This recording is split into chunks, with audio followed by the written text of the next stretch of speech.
Well, our society regards children as innocent, kind, and vulnerable. But when our children commit horrendous criminal acts, it's one of the most shocking and disturbing things that we can imagine. These criminal acts stand in direct contrast to our perceptions, and they result in a new reality for each of us, a reality that's very difficult to reconcile. Let's talk about juvenile delinquency.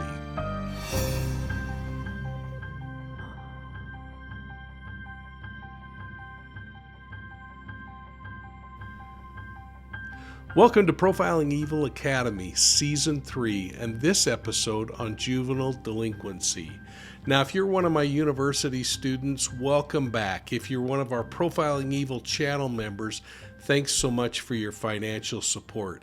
It really does help us out. But regardless, would you all please take a moment and hit that like and subscribe button, ring the bell. Make sure you're getting all the notifications, and please share Profiling Evil with all your friends. And remember, you can catch Profiling Evil podcasts on your favorite podcast platform. Make sure you're checking us out also on the World Wide Web. Well, folks, I thought I'd start this segment out by talking about a horrible case I remember. It involves juvenile violence that might literally shake you to the core. It's the case of Erin Caffey. She's a girl out of Texas, and she tried to kill her entire family. In fact, she succeeded for the most part. It all happened when her parents prevented her from seeing a boy that she had fallen in love with. Let's go back. Let me take you back to March of 2008, when this 16-year-old directed her 18-year-old boyfriend and his buddy to break into her parents' home in Alba, Texas.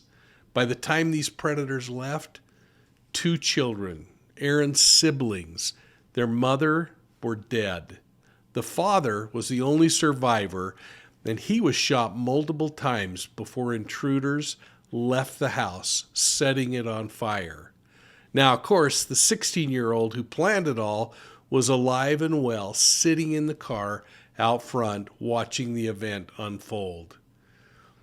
Now, the entire criminal event was actually set in motion about 5 months earlier, when then 16-year-old Erin started dating an 18-year-old boy that she met while she was working at a restaurant, a little fast food place as a waitress.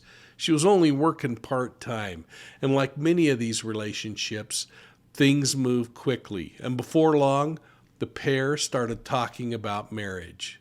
Well, as you can imagine, Erin Caffey's parents didn't like the idea of the marriage, and they certainly didn't like this kid. Now, her surviving father would later say that he had reservations about the boy from the very beginning. He said there were things about him that just didn't sit right. Well, this dad couldn't have been more on target. As the young couple's love intensified, Erin's interests in church and school began to wane. In fact, started sliding dramatically.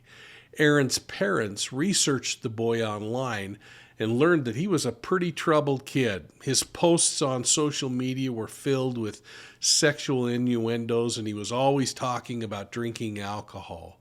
Well, 2 months before the murders, Erin's parents forbade her from seeing the boy any longer, and within days, she was talking to her friends about killing her parents. Can you imagine 2 days later? Well, on the day of the murders, Erin's boyfriend and his buddy pulled into the driveway of the Caffey home. Erin sat in the car with another friend, a girl. Before going inside, the killers told Erin that they were probably going to have to kill her younger brothers as well as killing her parents because they couldn't risk having any witnesses to the crime. Erin's response? Just do what you gotta do. Well, once inside, the killer shot Erin's parents in their bedroom. They wounded her father with multiple gunshots, and he laid there, almost paralyzed, as he watched him execute his wife. When one of the killer's weapons jammed as he was shooting the mother, the other one simply pulled out a samurai-style sword and nearly decapitated the woman as he finished off the murder of her. They both then went upstairs to the boys' bedrooms, who were screaming for help, and they murdered them. The children were not only shot, but they were mutilated with a sword. Now, before these predators left the home, they ransacked it and then they lit it on fire. Miraculously, Erin's dad crawled out a window and over to a neighbor's house, pleading for help. Well, all of them were arrested, all were charged with murder, and all of them got plea deals, but they landed in prison. Folks, this is criminal behavior through and through. And while the boyfriend in this case was an adult, the daughter, Erin, was not. I've got an entire notebook here where people are saying it is your idea to kill your parents, that you were emphatic to kill your parents. They would say, let's just run away. I mean, hell, come on, let's just run away. No, I want them dead. Are they all lying? You know, every young girl said, oh, I wish my parents were dead, but I didn't mean it. I know as you are here now today, you don't mean it. I get that, Erin, I really do. But you've got to own it at the time. I've got your phone records here of you calling them in the 2 time periods, talking them through it, walking them in. You knew they were coming to kill your family. Your father deserves that truth. I know it to be true. You know it to be true. The prosecutors, everybody knows it to be true. But your father's in denial about it. He's out saying, oh, you know, she got caught up in all of this and she's a victim, and that's just simply not the case, is it? Are you a victim here? I mean, no. Did you mastermind this crime? Were you the motivating force behind this happening? If not the motivating force, a motivating force. I probably added fuel to the fire. You wanted them dead.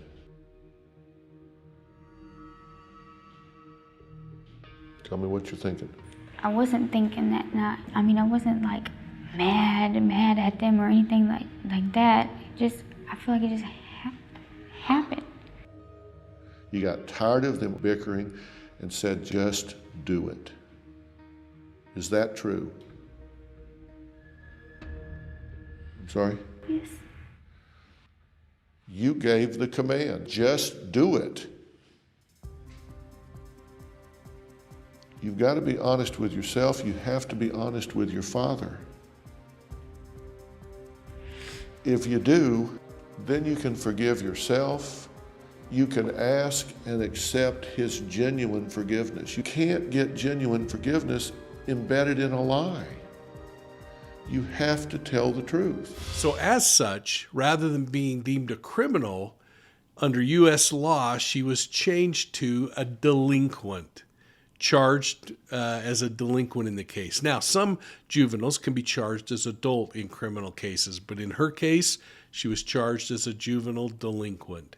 In the United States, and I suspect it's pretty consistent around the world, and I'll look for your comments down below about whether that is the case, a juvenile delinquent is a person who commits a crime under the age of 18. Now, in recent years, some of the states have increased that age slightly. Like Michigan now says it's 19. New York and Vermont agree with them, age 19. So they give them an extra year to offend and not have to face the consequence. Well, I'll let you be the judge of that move, but I want to mention, too, that there are 3 states, Georgia, Texas, and Wisconsin, that made that cutoff point 17. So they're holding people a little more responsible, a little younger.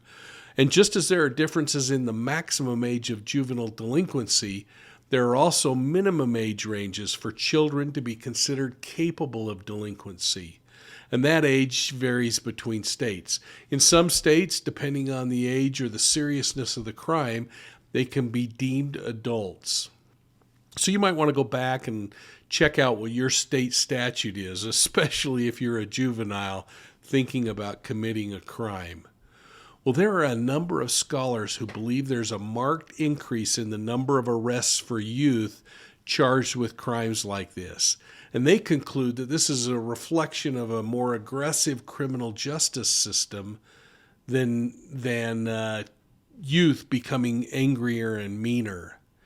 This zero tolerance policy, in their opinion, means more arrests. Others would argue, no, kids are getting meaner. Well, nationally, youth violence rates have actually dropped over a period in 1993 when they reached their peak. And this suggests that juvenile crime, frankly, is dropping. If that's true, it's great news. Now, most experts believe that juvenile delinquency is a factor of the family dynamic, and it's influenced by peer behavior. But they say that most delinquency events are actually appropriately handled by juvenile courts, so we shouldn't push kids into adult court systems. What are your thoughts on that? I mean, do you think kids should be forced into an adult court system if they commit a homicide? Now, the juvenile court handles offenses like alcohol possession, petty theft charges, things like that. And the United Nations Children's Fund, it's called UNICEF, and I think that's what you know it by, estimates that more than 1 million children are in some kind of juvenile detention at any time across the world. The United States Office of Juvenile Justice and Delinquency Prevention recently reported that 7 out of every 1,000 kids in the U.S. will commit a serious crime. And serious crime in the U.S. is defined as murder or non-negligent homicide, sexual assault, robberies, aggravated assaults, burglaries, motor vehicle thefts, larceny thefts, and arsons. Now, there are a number of factors that influence juvenile delinquency, and most people agree and classify them as either situational or family environment. Now, according to Lawrence Steinberg's book, Adolescence, the 2 largest predictors of juvenile delinquency are parenting styles and peer group associations. And there are some additional factors that can lead to delinquency, like economics, socioeconomic status, poor school readiness, failure in school, peer rejection, delinquent activities, especially if that delinquent activity is gang involvement. All of those can really impact and motivate someone toward crime. But family dynamics, such as the level of parental supervision, the way in which a parent disciplines a child, whether there's conflict or criminal activity by parents or parental abuse and neglect, all of these things can play a huge role in influencing delinquency. Parenting takes a heavy part of the blame, and most experts believe the extremes in parenting styles may actually drive a child further away and into compliance. So the primary parenting styles are the authoritative parents who offer warmth and support in addition to discipline, indulgent parents who provide warmth and regard toward their children, but they lack structure and discipline. Those are the 2 primary areas. But on the negative side, the authoritarian parenting, that keep this in mind, is all about high discipline without warmth. And this can lead to hostile demeanors and harsh correctional responses. Neglectful parenting, on the other hand, is non-responsive and non-demanding, resulting in disengaged children. So, which do you think statistically is the most effective style of parenting? 2 researchers, Laura E. Burke and Diana Baumrind, lean toward the authoritative child-rearing style because it combines acceptance with discipline. Now, the debate will undoubtedly continue, and each discussion needs to also include the influential factors that peers, family makeup, conformity, personality, gender, and other variables will play into these equations. But with that in mind, we need to think about why juveniles choose to commit crimes. I mean, are they rational choices, or are they an artifact of some kind of social disorganization? Is it the strain of economic conditions or some ritualism? Or maybe it's even labeling. I think back to a poster I saw online from 1936 promoting planned housing as a method to deter juvenile delinquency. It showed the silhouette of a child stealing a piece of fruit and an older child involved in an armed robbery. What it taught me and what we've learned in nearly 100 years is that we haven't learned much. Each kid is an individual. Preventing delinquency clearly is multidisciplinary. It includes things like substance abuse education and treatment, family counseling, youth mentoring, parenting, educational support, and youth sheltering.